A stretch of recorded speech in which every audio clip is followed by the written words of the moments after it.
La vidéo qui suit porte sur l'addition de fractions rationnelles. Donc, avant de commencer, on va voir deux notions importantes. La première notion, l'addition de fractions. Alors, on va prendre l'exemple suivant, un tiers plus un quart pour comprendre le procédé. Alors, première étape, on cherche un dénominateur commun. Pour ce faire, une technique simple, c'est d'aller multiplier par le dénominateur opposé. Donc, ici, le 1 tiers, on peut aller multiplier par 4 au numérateur et au dénominateur.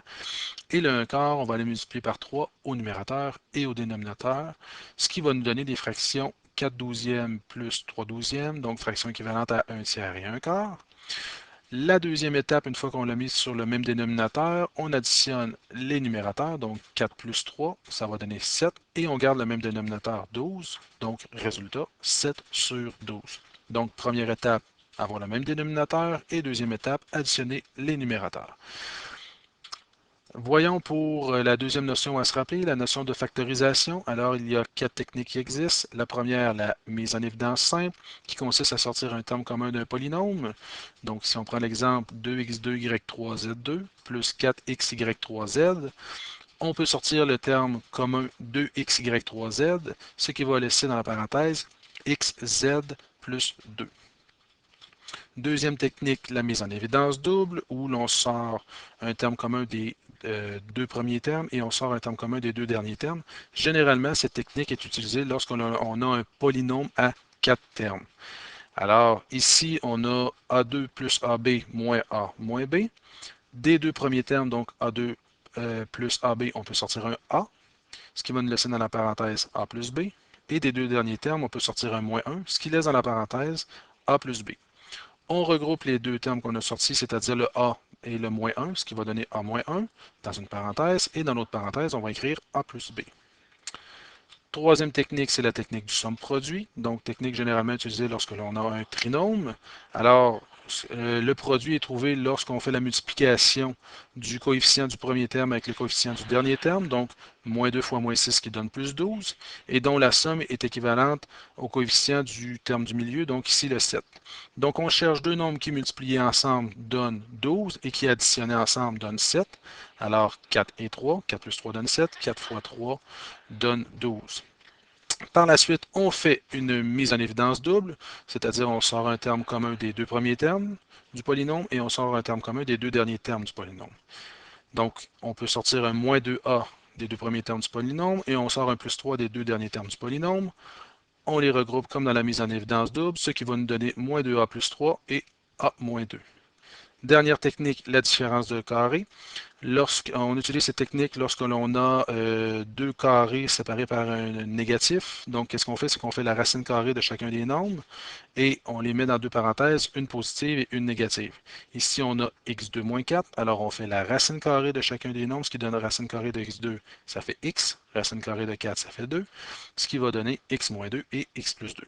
Alors, voilà pour le rappel. Rentrons dans le vif du sujet, c'est-à-dire additionner des fractions algébriques. La première étape, on factorise chacune des fractions algébriques au numérateur et au dénominateur. Deuxième chose qu'il faut faire, on pose toutes les restrictions. Troisième chose, on simplifie chacune des fractions algébriques si possible. La quatrième, on effectue l'addition. Et la cinquième, on simplifie la fraction résultante si possible.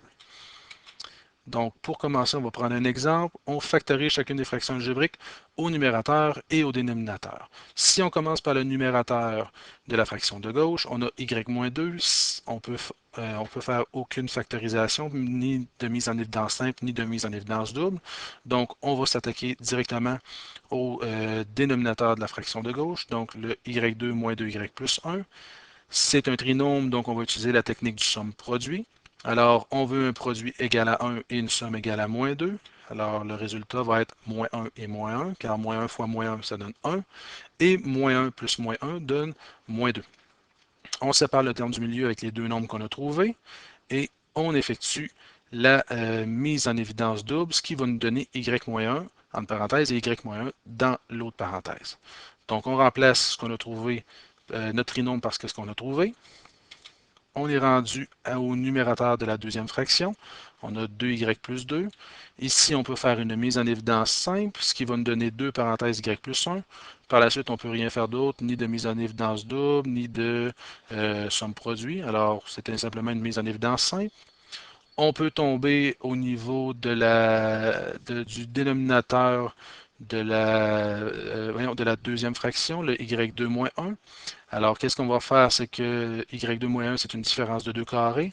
On va faire la racine carrée de chacun des termes qu'on va mettre dans une parenthèse positive et dans une parenthèse négative, ce qui va donner y moins 1 et y plus 1. Alors, voilà pour la factorisation. Deuxième étape, on pose des restrictions. Alors, ce qu'il faut se rappeler, c'est qu'une fraction ne peut avoir de dénominateur égal à 0, ce qui veut dire que chacune des parenthèses au dénominateur doit être différente de 0. Donc, on conclut finalement que y-1 doit être différent de 0 et y plus 1 doit être différent de 0. Alors, on isole le y dans les deux cas.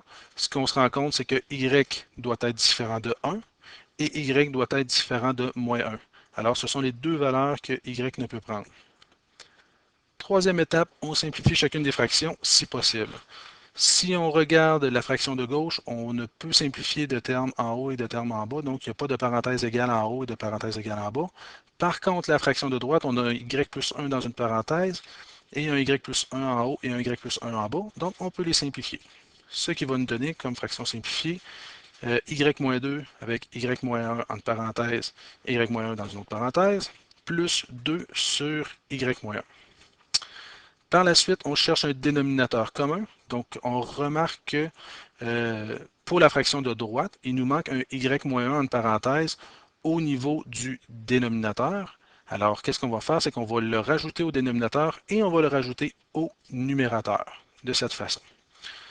Donc, on fait la multiplication, ce qui va nous donner 2y moins 2. Donc, une fois qu'on a le même dénominateur, on additionne les numérateurs, ce qui va nous donner y-2 plus 2y moins 2.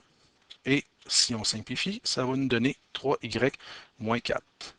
Donc, notre dénominateur reste toujours le même, y-1 entre parenthèses avec y-1 entre parenthèses, et on additionne nos numérateurs. On n'oublie pas, évidemment, à la fin de rajouter les restrictions. Au niveau de la soustraction, c'est similaire à l'addition. Cependant, il y a une petite chose à rajouter.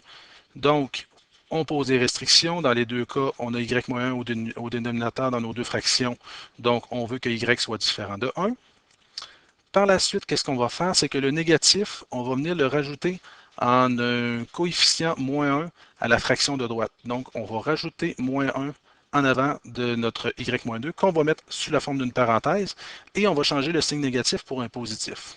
Alors, par la suite, ce que ça va donner, c'est que ça va faire une addition de fractions. Donc, on distribue le moins 1 dans la parenthèse qui va donner moins y plus 2.